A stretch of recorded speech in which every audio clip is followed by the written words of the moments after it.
You don't notice say darkness don't become our normal life. Na 2026 we dey no be 1960. Giant of Africa, but na generator we dey take survive.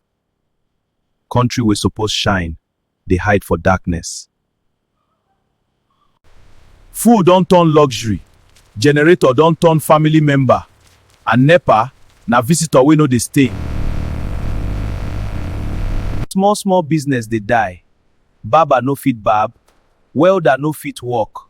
People dey lose daily bread because light no gree stay. Everybody don turn engineer. Go buy solar. Them go shout.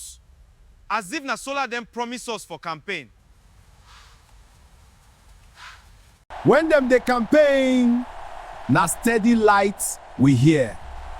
Now, na find your own solution we dey hear.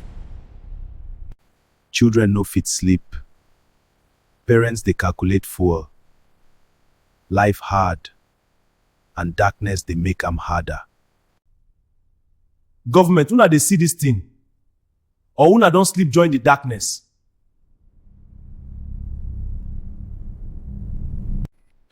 You wake up, still no light. Hope just dey die small small. Phone no charge. Work no move. Everything just pause. Go solar. Invest in inverter. As if na everybody get that kind money.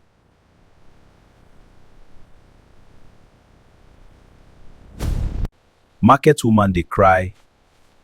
Cold drinks no dey to sell. Business don crash. Who go answer them?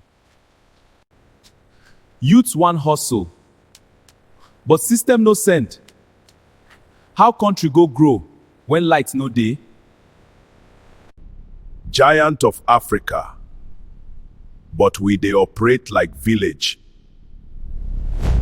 Darkness don turn our destiny. Government, wake up. Now una promise this life. Fix the light or fix the consequences. We deserve better.